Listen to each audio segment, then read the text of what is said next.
Well, we got the call that you never want to get while you're a full-time RVer. Well, it's 9:45. We did not make our goal, but we're actually happy with that. Typically, we're even later. Yeah. So we're on our way to our next work camping job. We're leaving southern Arizona. How do you feel after being there for 4 or 5 months? Whenever we leave anywhere, whether I've liked the location or not, it's sad to me because I miss the familiar. I enjoy that about the work camping lifestyle, that we are in an area for a while. We definitely hit the road for a reason, and that was to get out of the mundane. But I also like that we do about 4 months in an area because I really do enjoy getting settled in and that kind of thing. So I will miss that part.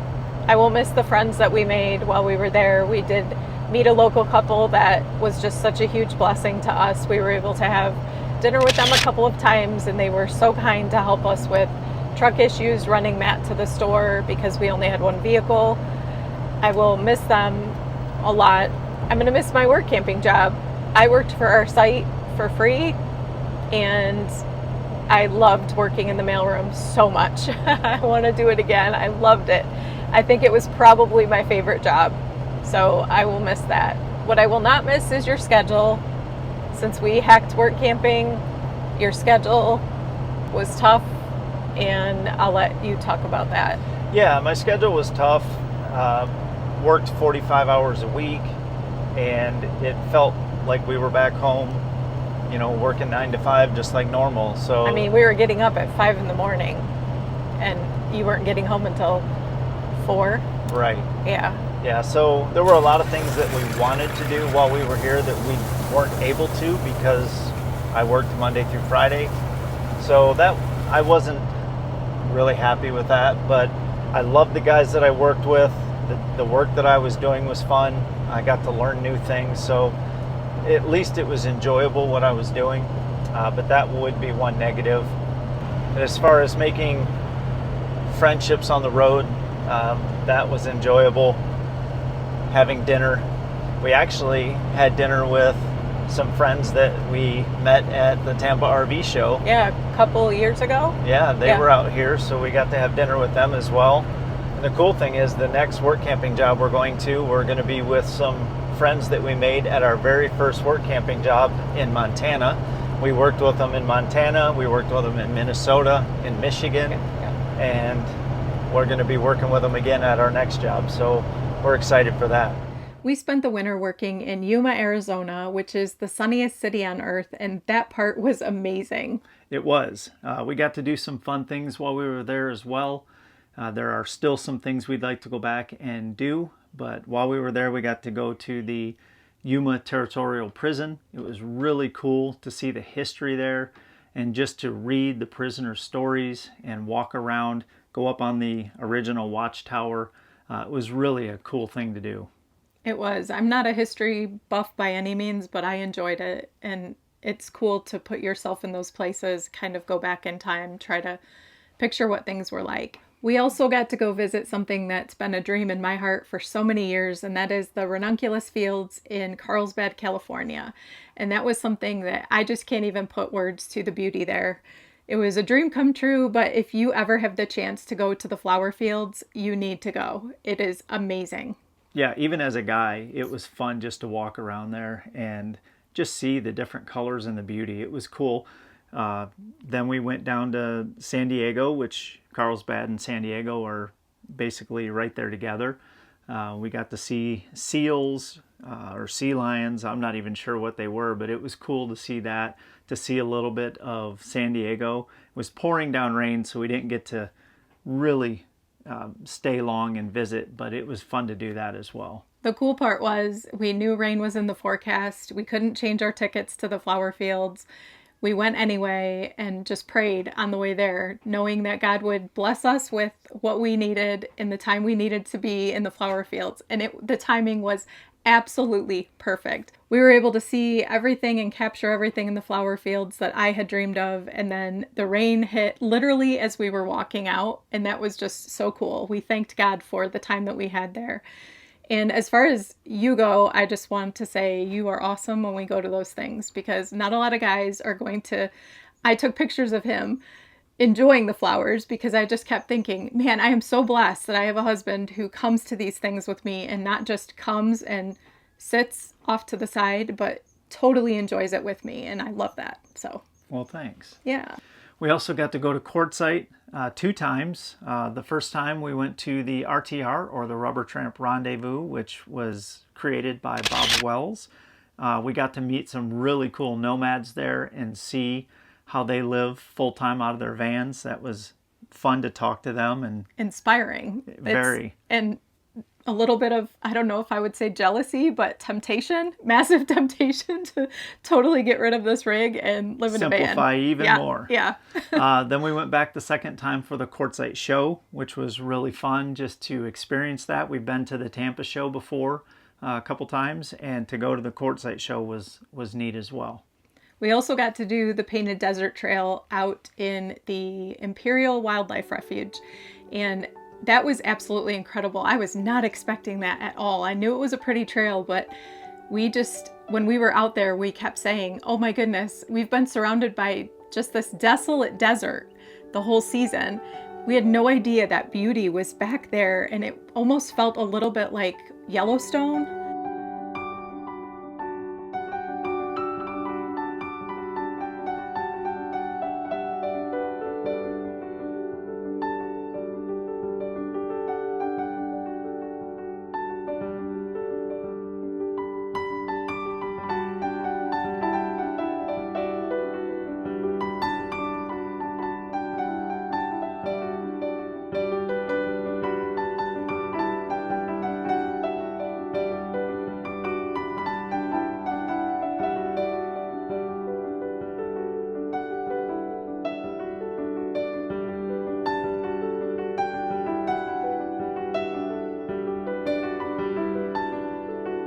Just so pretty. If you ever have the chance to do the Painted Desert Trail in Imperial Wildlife Refuge, go do it. It's worth it. It is.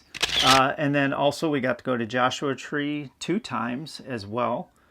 We went the first time. We really enjoyed ourselves, but we didn't get to see everything we wanted to see, so we went back a second time. The second day, though, was so much wind. Oh, yeah. It was cold and windy, and it was definitely not as fun. Yeah, there had to have been 30 to 40 mile an hour wind gusts. There were wind warnings that day, and we thought, oh, it can't be that bad. Yeah, oh, it was. It was insane. It was that bad. But it was fun. We really enjoyed our time in Yuma. There are, like I said, some things we'd like to go back and finish or see that we didn't get to, but other than that, we really enjoyed our time there. Our last week in Yuma ended up being a week that we never dreamed we would have. We got a call that our 21-year-old son potentially had cancer, that he was going to have to see a specialist, and had a specialist appointment on Wednesday and was in surgery by Friday morning. We were not able to get home. Even if we tried to fly home, it just wasn't.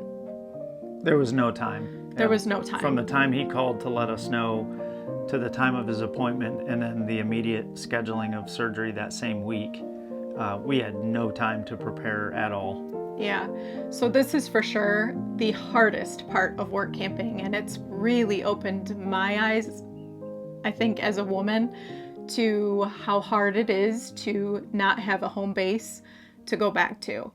So just in talking through this, we were talking about it's hard because you're work campers and we were getting ready to leave to start heading to our next job. So we have a commitment with the next job. Family always trumps all of that. We can say that, and we mean that. This situation was just so fast and so crazy and such a whirlwind that there was no time. And he was being cared for by his incredible grandma and grandpa and his dad. So his sister. Yeah. So the care that was being given, we knew confidently that it was going to be okay. So from that perspective, everything was good, but we were still in Arizona and this was all still happening in Michigan. And just from the home base perspective, not being able to go back to a home and be able to take care of him during the healing and the recovery process is what I have realized is very hard. So yeah, we sold everything. When we left, we sold our house, moved into a duplex for...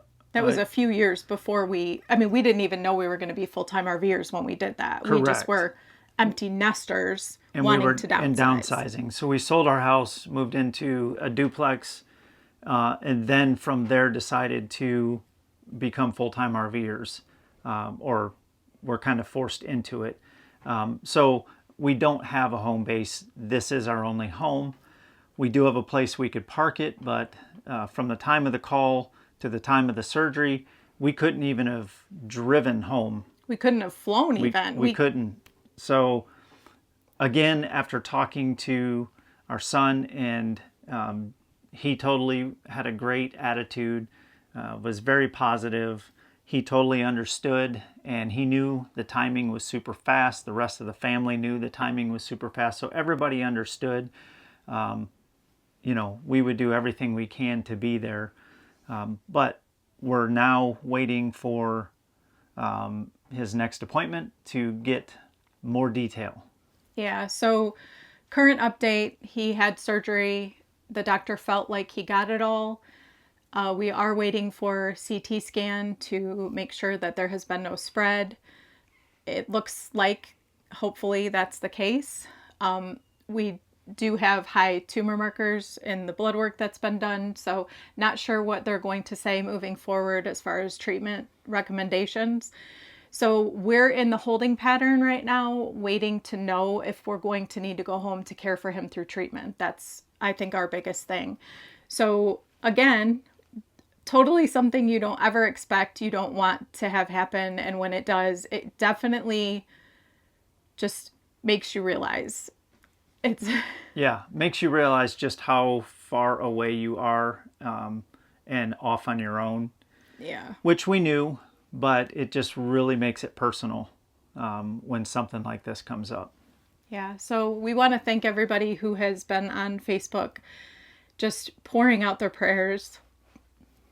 Yeah, we love you guys so much. We truly cannot thank all of you guys for supporting us the way you have, for your comments, for your prayer. Somebody messaged and started a prayer chain for him. And we just have people who are pouring out their hearts in prayer for him. And it means so much more than you could ever know. Absolutely. Yeah. So thank you guys so much.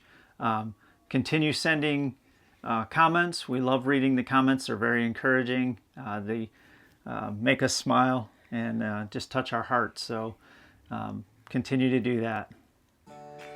Well, as you know, we recently started the Work Camping with Why Not Wander podcast. We're really excited about that.